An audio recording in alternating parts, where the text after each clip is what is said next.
Bismillahirrahmanirrahim. Assalamualaikum warahmatullahi wabarakatuh. Alhamdulillahirabbil alamin. Wassalatu wassalamu ala asrofil anbiya'i wal mursalin Sayyidina Muhammadin wa ala alihi wa sahbihi ajma'in, amma ba'd. Puji syukur selalu kita panjatkan kepada kehadirat Allah Subhanahu wa taala, di mana kita masih diberikan kesehatan dan kesempatan untuk melakukan aktivitas kita seperti biasanya.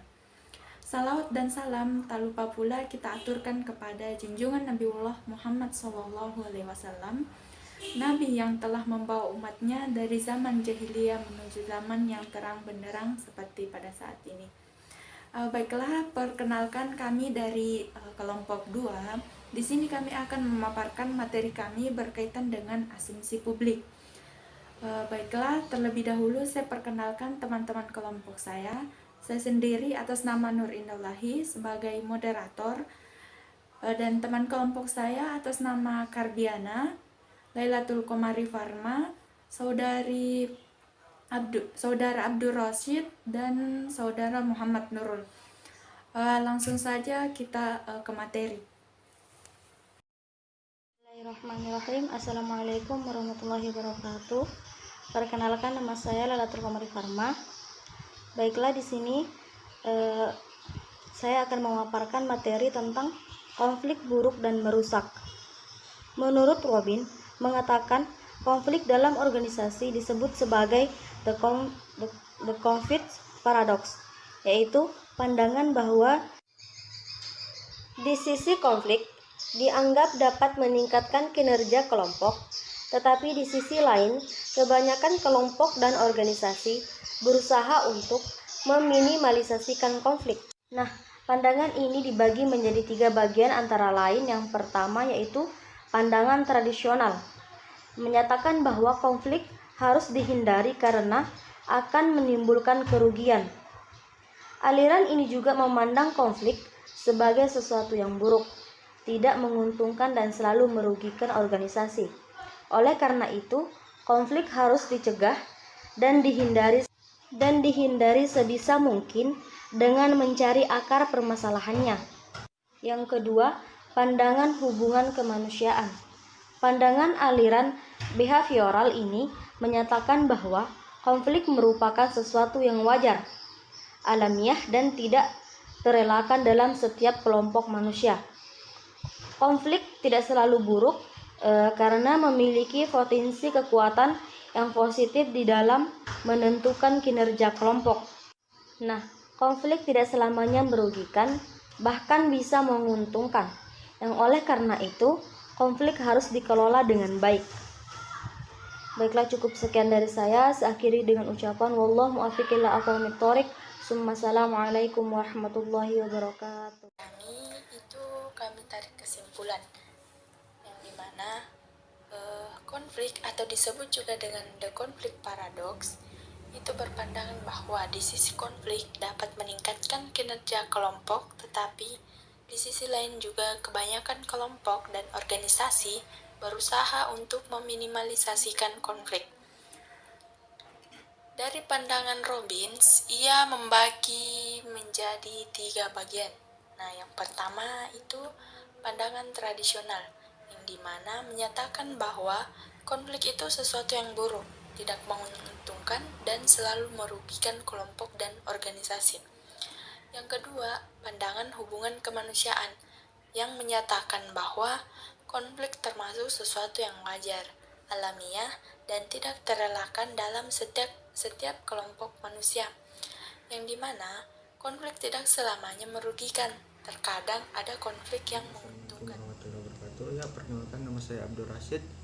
Ya, di sini saya akan melanjutkan materi yaitu pandangan interaksionis yang menyatakan bahwa konflik bukan sekedar suatu kekuatan positif dalam suatu kelompok, melainkan juga mutlak perlu suatu diciptakan. Pandangan ini didasari keyakinan bahwa organisasi yang tenang harus humoris, damai, dan justru akan membuat organisasi itu menjadi statis, dan juga inovatif. Dampaknya adalah kinerja organisasi yang rendah Asumsi konflik negatif. 1. Konflik itu buruk, misalnya pertentangan atau kompetisi dalam suatu ada orang yang berkompetisi dan perkelahian atau perang dan menyebabkan kerugian. Yang kedua itu konflik merusak, seperti merusak hubungan orang lain atau merusak keharmonisan dan keselarasan serta keseimbangan antar hidup. Dan yang ketiga, kerusakan sama dengan kekerasan dan agresi, yakni mengarah pada kebencian, kekerasan, dan perkelahian. Dan selanjutnya itu konflik membuang energi dan sumber-sumber organisasi, seperti membuang pikiran, tenaga, dan waktu. Yang selanjutnya itu konflik penyebab stres dan frustasi hingga merugikan fisik itu sendiri. Dan yang terakhir konflik sesama atau perang dan kehancuran dan penderitaan. Mungkin itu saja dari saya, kurang dan lebihnya mohon dimaafkan. Assalamualaikum warahmatullahi wabarakatuh. Pandangan interaksionis, yang dimana menyatakan bahwa konflik bukan sekadar sesuatu yang positif, tetapi juga diperlukan agar dalam kelompok organisasi bisa berkinerja secara positif. Nah, ada beberapa asumsi-asumsi konflik yang bersifat negatif. Yang pertama, konflik itu buruk. Misalnya pertentangan, kompetisi, perkelahian, perang, dan kerugian. Yang kedua, itu konflik merusak. Misalnya merusak keharmonisan, keselarasan, serta keseimbangan antar hidup. Yang ketiga, konflik sama dengan kekerasan dan agresi, yakni mengarah pada kebencian, kekerasan. Baik, saya akan melanjutkan materinya, yaitu konflik baik yang diperlukan. Robbins membagi konflik menjadi dua macam, yaitu konflik fungsional dan konflik disfungsional. Konflik fungsional adalah konflik yang mendukung pencapaian tujuan kelompok dan memperbaiki kinerja kelompok. Sedangkan konflik disfungsional adalah konflik yang merintangi pencapaian tujuan kelompok. Menurut Robbins, batas yang menentukan apakah suatu konflik fungsional atau disfungsional sering tidak tegas. Suatu konflik mungkin fungsional bagi suatu kelompok, tetapi tidak fungsional bagi kelompok yang lain. Kriteria yang membedakan apakah suatu konflik fungsional atau disfungsional adalah dampak konflik tersebut terhadap kinerja kelompok, bukan pada kinerja individu. Asumsi ini sebagai pandangan penganut yang senang berinteraksi, di mana konflik diperlukan untuk menciptakan perubahan dan kemajuan, serta konflik baik juga diperlukan dalam membangun sesuatu yang baru. Demikian dari saya. Wassalamualaikum warahmatullahi wabarakatuh. Macam itu ada konflik fungsional dan ada konflik disfungsional. Nah, konflik fungsional merupakan konflik yang mendukung pencapaian tujuan kelompok dan memperbaiki kinerja kelompok. Sedangkan konflik disfungsional itu konflik yang merintangi pencapaian tujuan kelompok. Nah, suatu konflik mungkin fungsional bagi suatu kelompok, tetapi disfungsional bagi kelompok yang lain. Begitu pula konflik dapat fungsional pada waktu tertentu, tetapi tidak fungsional di waktu yang lain. Kriteria yang membedakan apakah suatu konflik fungsional atau disfungsional itu dapat dilihat pada dampak konflik tersebut terhadap kinerja kelompok, bukan pada kinerja individu. Jika konflik tersebut dapat meningkatkan kinerja kelompok walaupun kurang memuaskan bagi individu, maka konflik tersebut bisa dikatakan fungsional.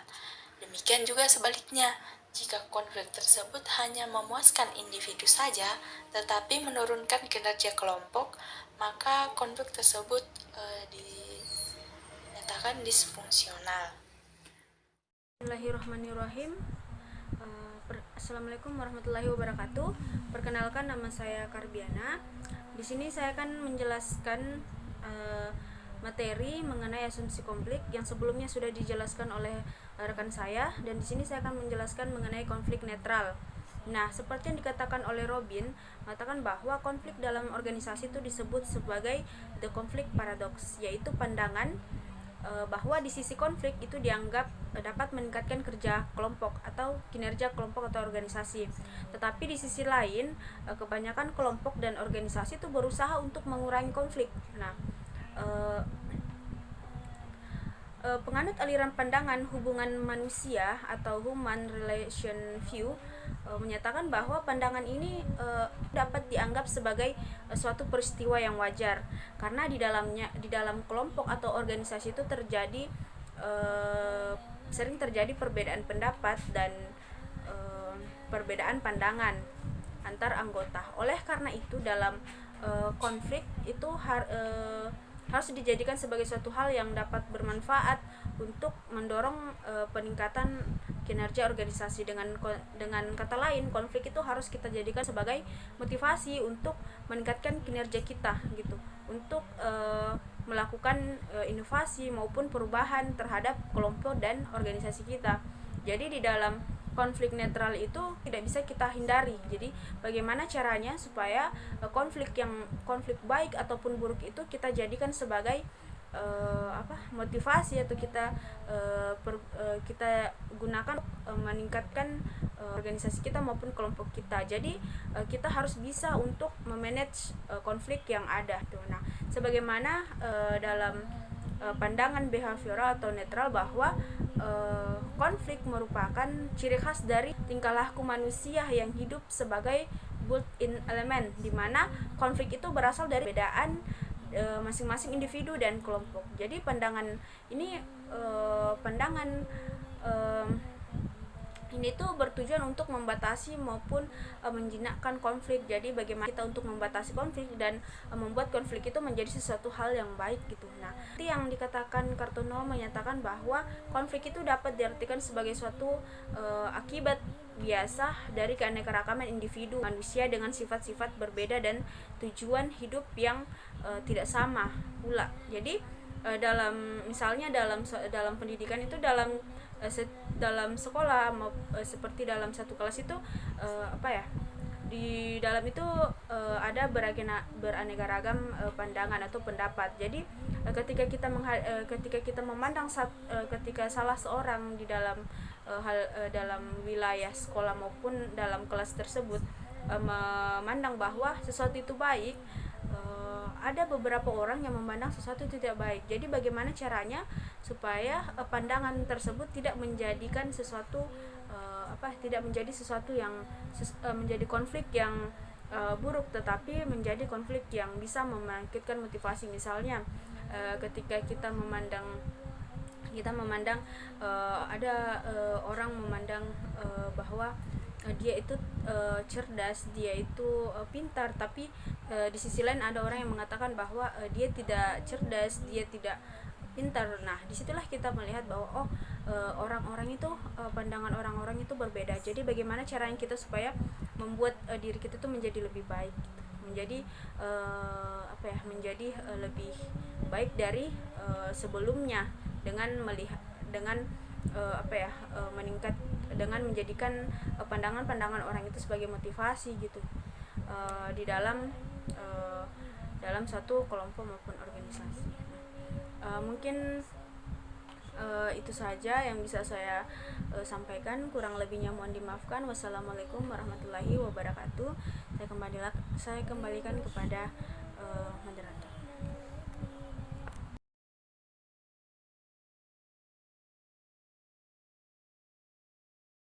Konflik netral, yang dimana konflik ini dianut oleh aliran pandangan hubungan manusia yang menganggap konflik itu sebagai suatu yang wajar dalam sebuah kelompok atau organisasi yang tidak dapat dihindari, sehingga hasil dapat dijadikan sebagai patokan yang bermanfaat untuk mendorong kinerja organisasi. Dengan kata lain, konflik dapat dijadikan sebagai motivasi untuk melakukan perubahan.